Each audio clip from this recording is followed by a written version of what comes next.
우리 함께 보실 말씀은 구약성경 시편 57편 말씀입니다.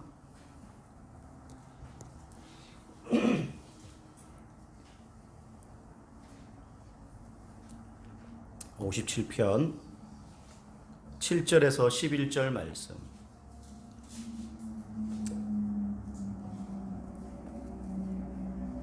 구약성경 57편 7절부터 11절까지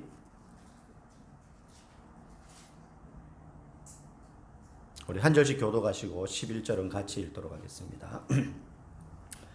하나님이여, 내 마음이 확정되었고 내 마음이 확정되었사오니 내가 노래하고 내가 찬송하리이다. 내 영광을 아낄지어다. 이파야 수고만 아낄지어다. 내가 새벽을 깨우리로다. 주여, 내가 만민 중에서 주께 감사하오며 문 나라 중에서 주를 찬송하리이다. 무려 주의 인자는 커서 하늘을 치고 주의 주리는 궁창에 이르나이다. 하나님이여, 주는 하늘 위에 높이 들리시며 주의 영광이 온 세계 위에 높아지기를 원하나이다. 아멘. 우리 한번 인사합시다. 좌우 앞뒤 보시면서 또 우리 영상을 통해서 시청하시는 분들도 한번 인사하겠습니다. 반갑습니다. 축복합니다. 반갑습니다. 축복합니다. 오늘 말씀의 제목은 믿음과 고난입니다. 믿음과 고난. 저는 7월 초에 제대를 했습니다. 제가 7월 초에 제대를 하고 2달 정도 노가다라고 하죠. 막노동을 한 적이 있습니다. 뭐 기술도 없고 뭐 직장 생활을 그렇게 해본 적도 없고 대학 다니다가 바로 군대 갔고 제대했기 때문에 사회 경험을 한 번도 한 적이 없잖아요. 그래서 제일 그때 믿을 만한 건 몸땡이 뿐이고 막 제대했으니까 얼마나 막 혈기왕성하겠습니까? 이까지 뭐 내가 군생활도 견뎠는데 막 이런 마음만 충만한 거죠. 근데 여러분, 7월의 대구의 여름을 여러분 혹시 아십니까? 상상을 초월합니다. 네, 그냥 우리가 아까 찬양도 했지만 내가 눈으로 보았지만 이제 주를 듣기만 했지만 주님을 눈으로 봅니다. 뭐 이런 찬양이 있는데 대구의 여름을 듣기만 하는 거하고 실제 경험하는 거하고는 다릅니다. 대학 다닐 때 저희 과 이제 부산이 고향인 친구들이 학교 근처에서 자취를 많이 했어요. 근데 한 학기가 끝나고 여름 방학 때 집에 못 내려가고 뭐 여러 가지 또 남아 있어야 되는 친구들 있잖아요. 뭐 알바를 한다든지 또 2학기 준비를 하기 위해서 부산 사는 친구들이 고향인 친구들이 대구 여름을 못 견뎌. 애들이 막 땅바닥에 그냥 방바닥에 탁 들어붙어 가지고 꼼짝을 못 해요. 부산은 여름에 아무리 더워도 31도 2도밖에 안 된다는 거예요. 그리고 뭐 더우면 바로 나가면 태종대 있고 뭐 광안리 있고 바다가 있으니까 식힐 수 있다는 거예요. 근데 대구는 뺑 둘러 산이거든요. 물이라고는 하나도 없어요. 그 안에 폭 들어가 가지고 본 아스팔트에 날계란을 깨면 후라이가 될 정도니까 얼마나 덥습니까? 근데 그 한참 더울 때 이제 제대를 해가지고 바로 제대하고 한 일주일 뒤에 바로 이제 노가다를 하기 시작했어요. 공사 현장이 어떤 곳이었냐면 공단이었습니다. 공단인데 공장들이 돌아가는데 이제 그 쏟아내는 폐수들 있잖아요. 그걸 지하로 모으는 집수관 통로를 하나 더 파는 거예요.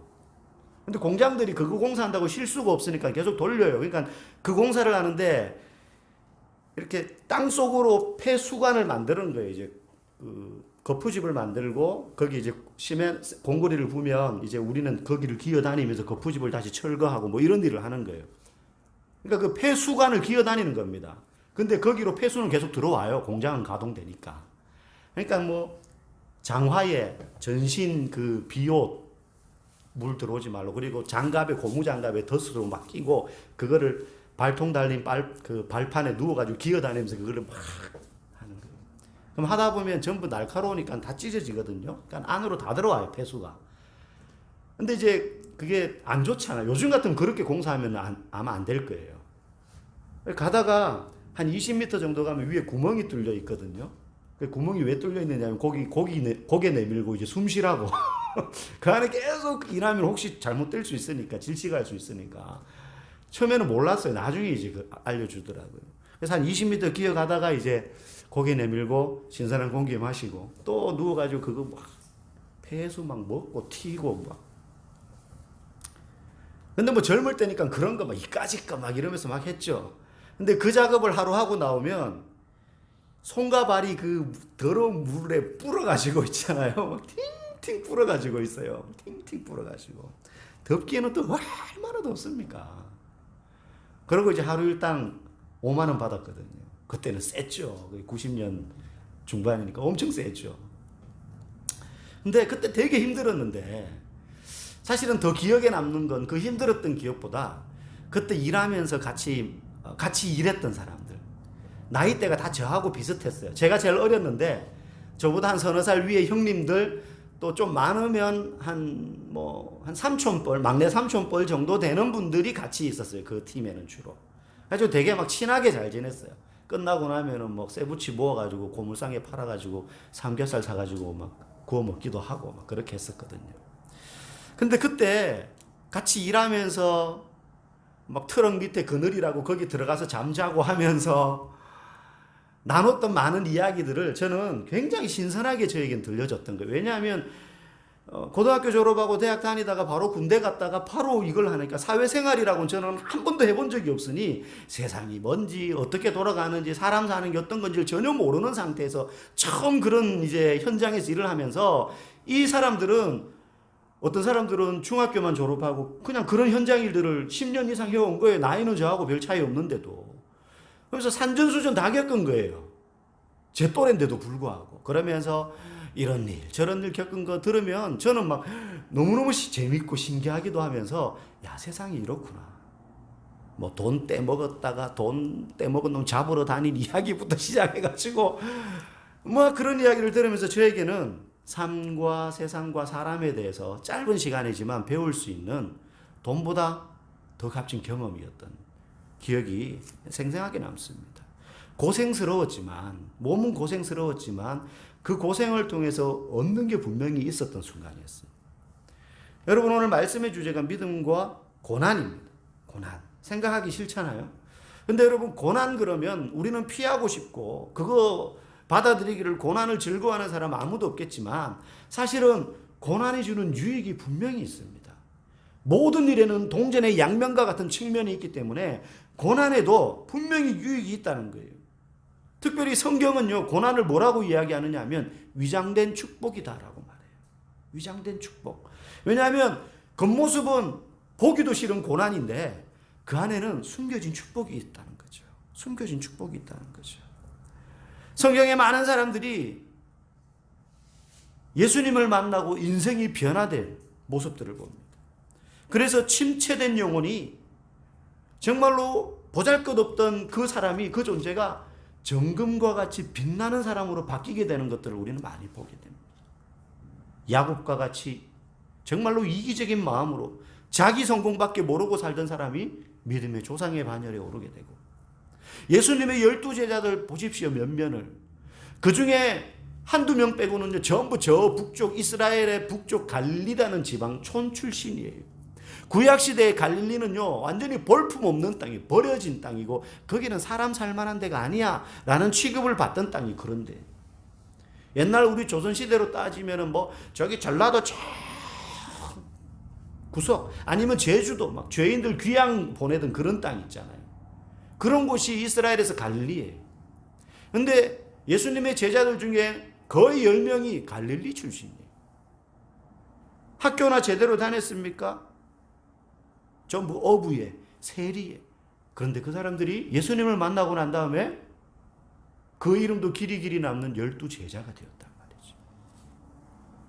고난이, 역경이 주는 놀라운 변화를 성경은 너무나 많이 이야기하고 있어요. 특별히 우리가 아까 찬양으로 마지막에 불렀던 욥의 고백이라는 찬양의 주인공인 욥이 대표적으로 그런 사람 아니겠습니까? 욥기 23장 10절에 보면 이렇게 고백해요. 내가 가는 길을 그가 아시나니 그가 나를 단련하신 후에는 내가 순금같이 나오리라. 우리 첫 번째 불렀던 주가 보이신 생명의 길 끝부분 가사가 이거잖아요. 나의 길 오직 그가 아시나니 나를 단련하신 후에 내가 순금같이 나오리라. 욥이 극심한 고난 가운데 있을 때 이런 고백을 했다는 거죠. 오늘 우리가 읽은 본문은 다윗 왕이 지은 시입니다. 다윗이 많은 시를 지었습니다. 오늘 우리가 읽은 7절부터 11절 보면 하나님을 찬양하고 있어요. 하나님이여 내 마음이 확정되었고 내 마음이 확정되었사오니 내가 노래하고 내가 찬송하리이다. 비파야 수금아 깰지어다. 주님을 감사합니다.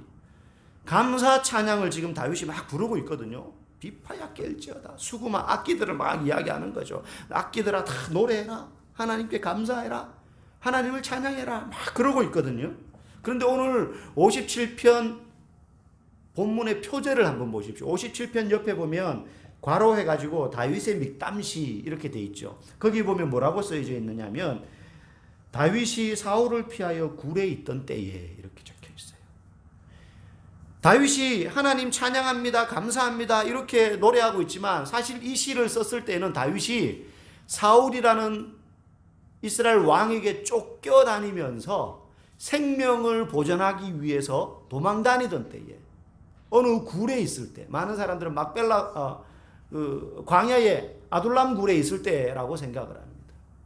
자기를 지지하며 쫓아다니는 사람들도 전부 다 성경에 보면 옛날 개정에 보면 비류들이라고 했어요. 건달들, 한량들 이런 사람들만 전부 다윗을 쫓아다니는 거예요.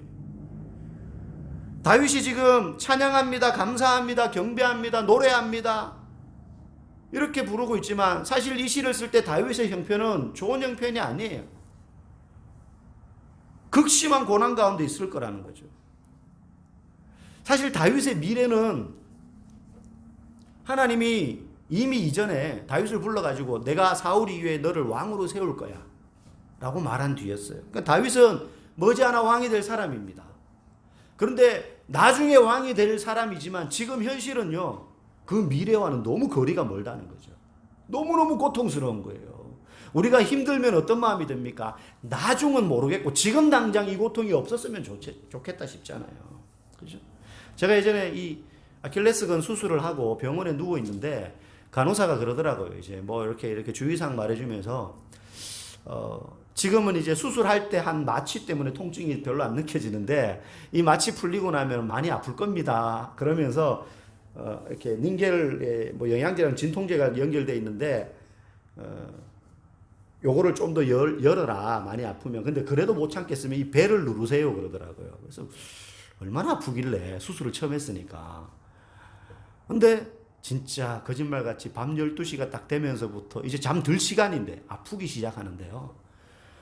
와, 너무너무 아픈 거예요. 이게 생사를 찢어가지고 이만큼 두꺼운 인대를 잘랐다가 이은 바로 그날이니까 이 고통이 이제 마취가 풀리면서 느껴지는데 정신을 못 차리겠는 거예요. 막 이걸 다 열었어요. 진통제 빨리 들어가라고. 그런데도 전혀 효과가 없는 거예요. 그래가지고 참다가 언제까지 참았느냐? 새벽 5시까지 참았어요. 이거를 이제 들어가는 시간이 있으니까 다 들어가면 미련하게 기다린 거예요. 계속해서 참으면서. 들어가면 약효가 이제 퍼지면 안 아프겠지. 근데 안 아프기는커녕 이게 진통제가 맞나 싶을 정도로 너무너무 아픈 거예요. 너무너무. 막 다리를 잘라냈으면 좋겠다 싶을 정도로 잠을 한숨도 못 잤어요. 그래가지고 배를 막 눌렀어요. 이게 눌렀는데 삐 소리도 안 나요. 그래서 이게 고장난 거 아니야? 왜 이렇게 안 와? 그러면서 나중에 간호사가 오더니만 왜 눌렀는지 자기는 알죠. 바로 주사를 가지고 왔더라고요. 그래서 주사를 바로 놔주더라고요. 이야, 거짓말같이 주사를 놓으니까 5분도 안 돼가지고 통증이 없어지는 거예요. 사람이 얼마나 감사한지 그거 딱 놓고 이제 통증이 없어지니까 살 것 같아요.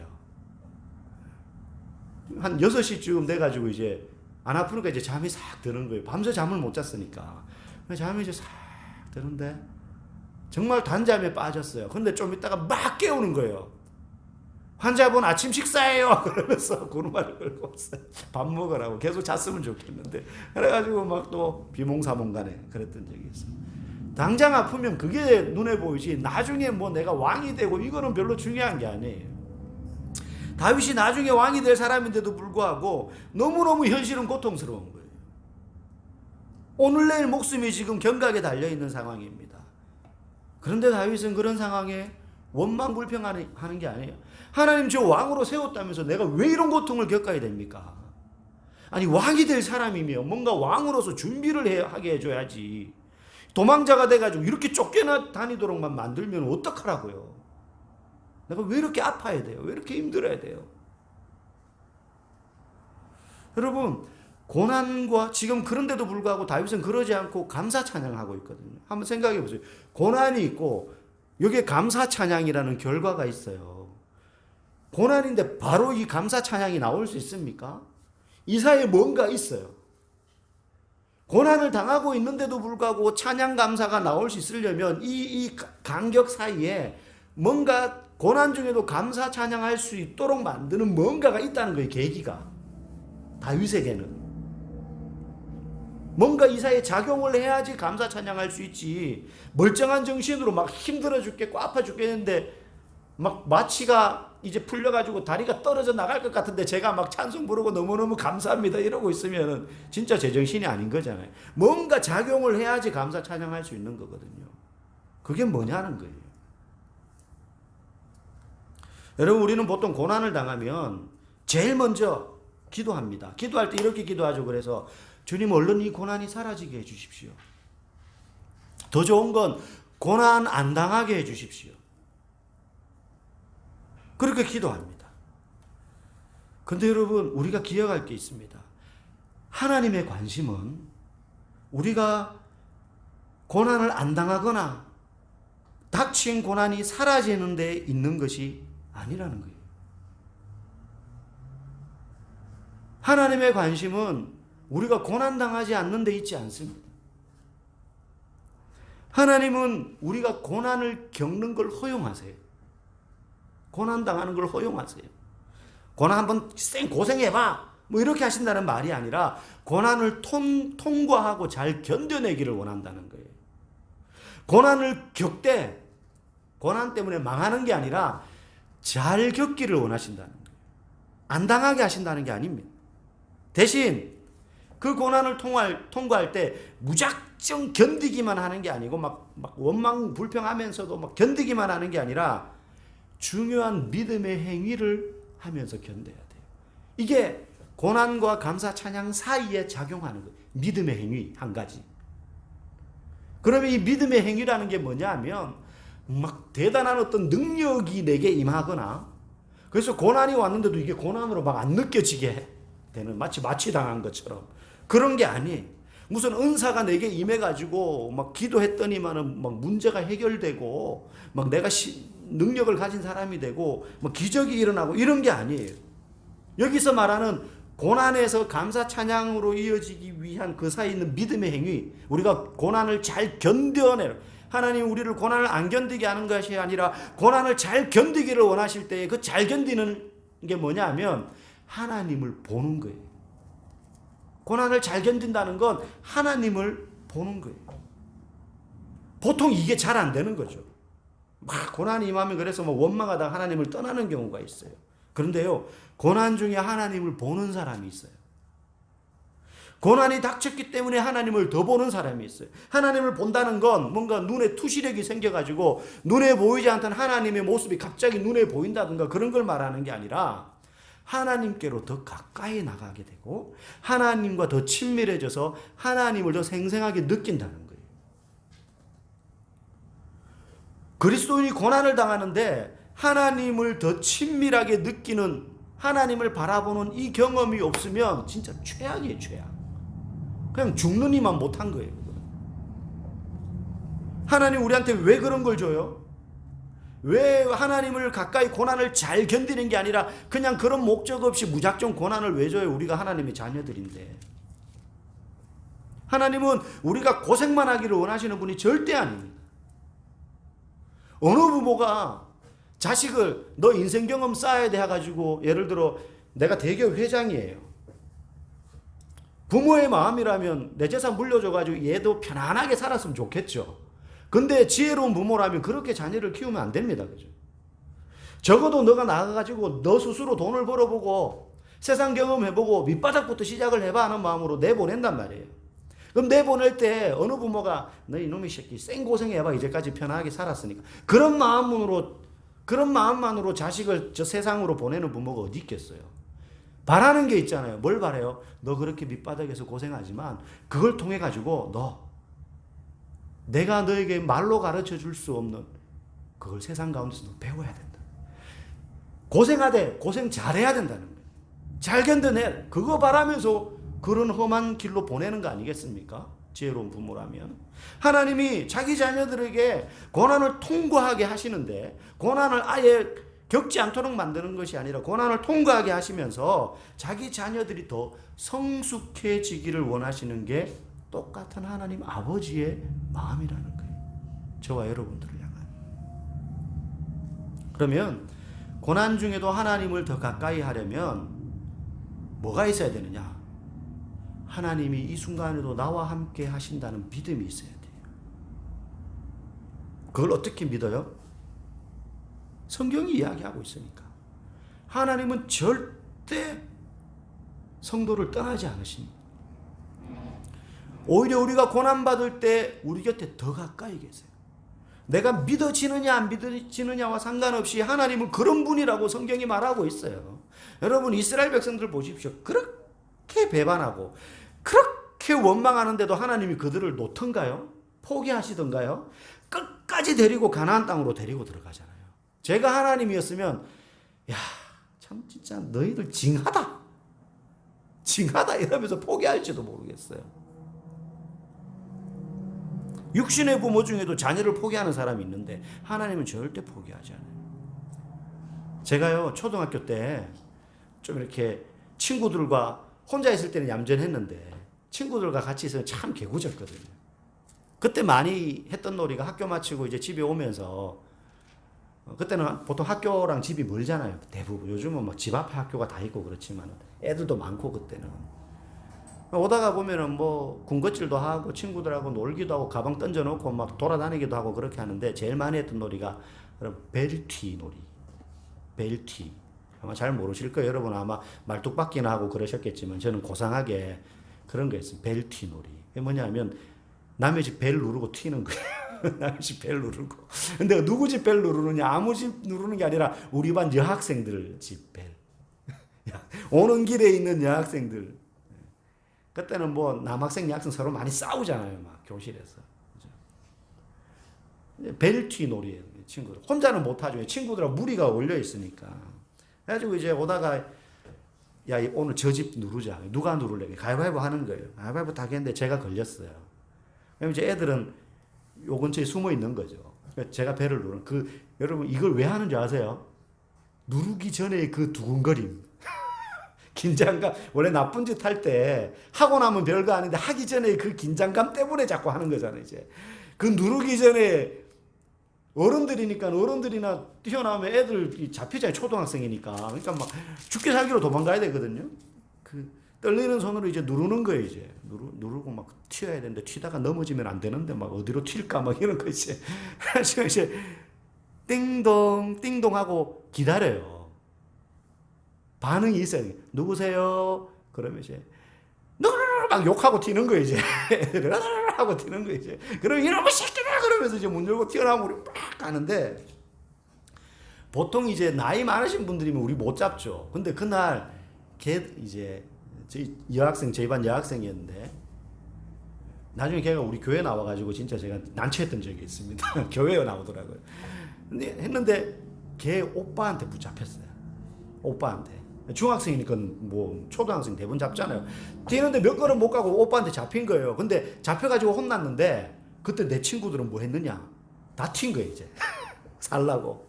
그게 너무 막 분한 거예요. 그래가지고 혼나고 막 알바 몇 대 맞고 너 이름 뭐야? 이렇게 이름 알려주고. 그 다음 날 이제 학교 가서 걔한테 몇 번 이제 꽃이 피고 막 그렇게 했었는데.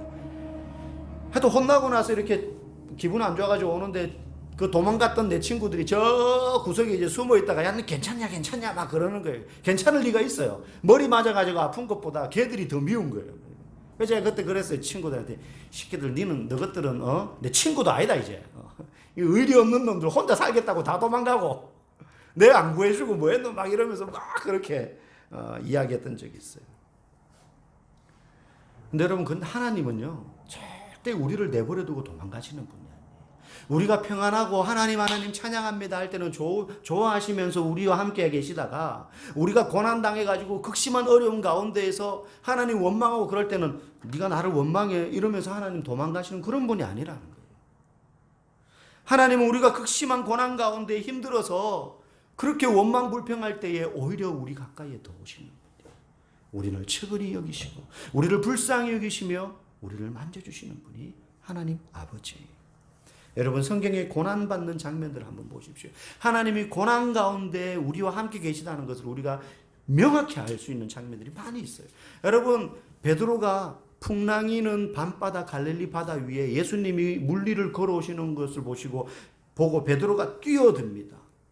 베드로가 물에 뛰어들 때에는요, 풍랑이 멈춘 다음에 뛰어든 게 아니라 풍랑 가운데 뛰어들었어요. 고난 가운데 뛰어들었어요. 이유가 뭡니까? 그 풍랑이는 물결 위에 예수님이 계셨기 때문에. 풍랑 가운데 예수님이 계셨기 때문에 뛰어든 거예요. 여러분, 구약 성경에 다니엘의 세 친구가 그 바벨론 왕에게 절하지 않는다는 이유로 뜨거운 타는 풀무불 가운데에 던져지게 됩니다. 그런데 그들이 그 불고덩이에 들어갈 때는요, 그 풀무불이 꺼진 후가 아니라 더 극렬하게 타오를 때 들어갔어요. 그들이 어떻게 들어갈 수 있었습니까? 다니엘서 3장 17절에 이들이 이렇게 고백합니다. 왕이여, 우리가 섬기는 하나님이 계시다면 우리는 맹렬히 타는 풀무불 가운데에서 우리를 능히 건져내시겠고.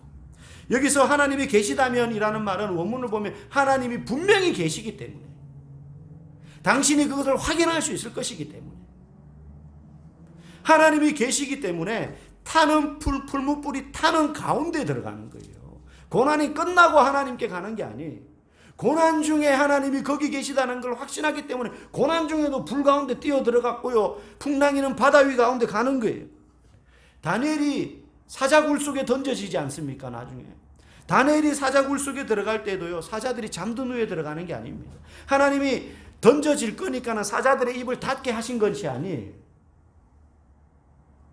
사자들이 입을 쩍 벌리고 있을 때 던져졌습니다.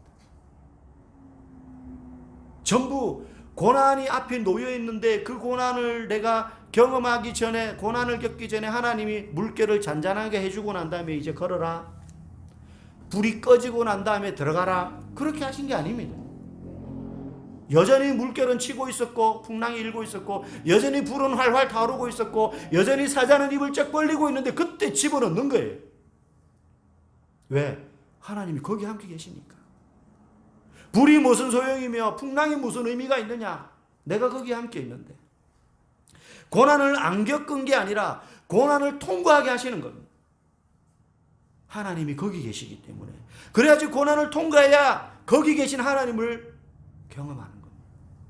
고난 가운데 계신 하나님을 만나게 되는 겁니다.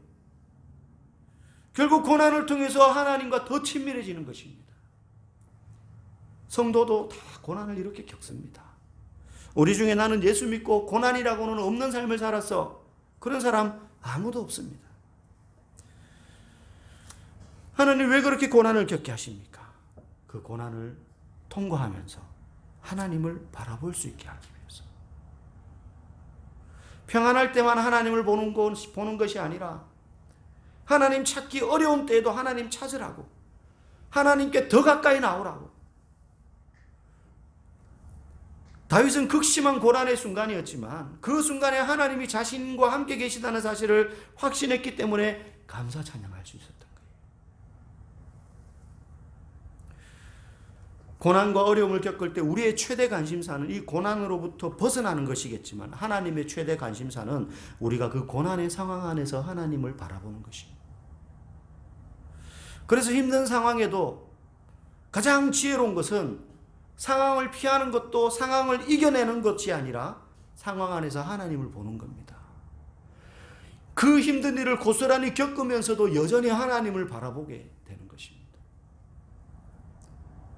하나님의 관심은 고난이 사라지지 않을지 몰라도 그러거나 말거나 나는 여전히 하나님과 가까이 하기를 원합니다, 하나님과 친밀해지기를 원합니다는 우리의 모습을 바라보기를 원하시는 거예요.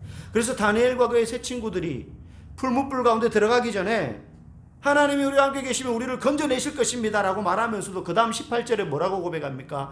그렇게 하지 아니하실지라도, 우리가 이 불구덩이에 들어가서 타 죽게 된다 할지라도 왕이여, 우리는 왕이 섬기는 신이나 왕을 섬기거나 절하지 않겠습니다. 내가 그 고난을 맞닥뜨려서 망하게 된다 할지라도 나는 여전히 하나님을 보겠습니다.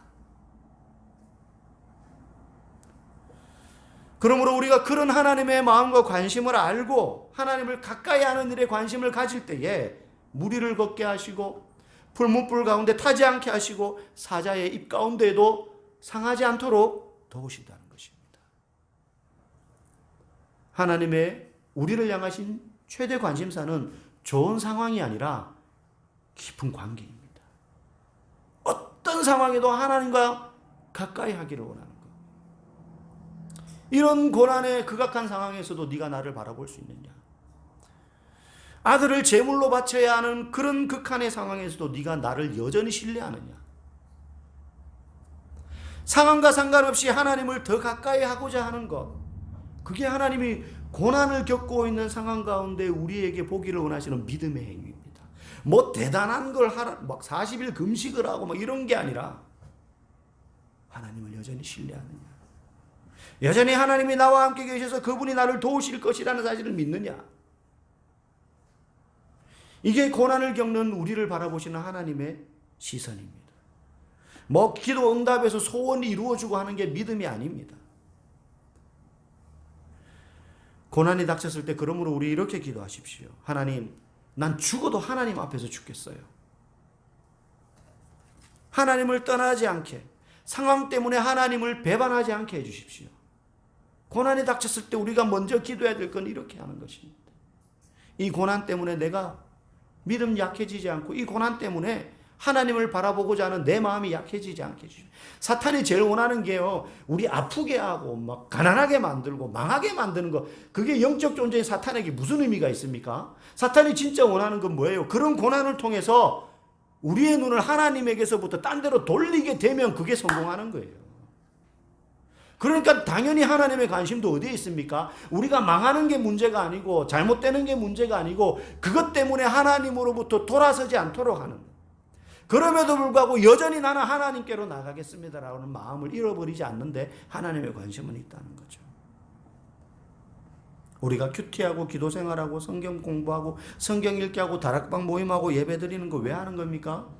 우리가 점점 훌륭한 사람 되기 위해서 하는 게 아니라 이게 다 하나님을 바라보도록 하기 위해서, 어떤 상황에도 하나님을 보는 것을 떠나지 않기 위해서, 그게 훈련되게 하기 위해서 하는 것들 아니겠습니까?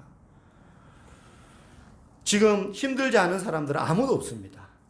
그렇죠? 사업하는 사람은 사업하는 사람대로, 직장 다니는 사람은 직장 다니는 대로, 교회는 교회대로. 그런데요, 오히려 지금이야말로 더 내 신앙의 기초부터 점검하고 내가 지금 이런 힘든 상황 가운데서 주님을 보고 있는가를 점검할 수 있는 기회입니다. 평안하면요 다 잘 사는 것 같아요, 신앙적으로. 근데 어려움이 찾아오면 이제 구분되기 시작합니다. 구분되기 시작합니다. 우리가 이러한 믿음의 행위로 주님 바라보며 이 위기를 위기가 아니라 위대한 기회로 바꿀 수 있는, 그래서 그런 가정과 우리 교회가 다 될 수 있기를 주님의 이름으로 간절히 축복합니다.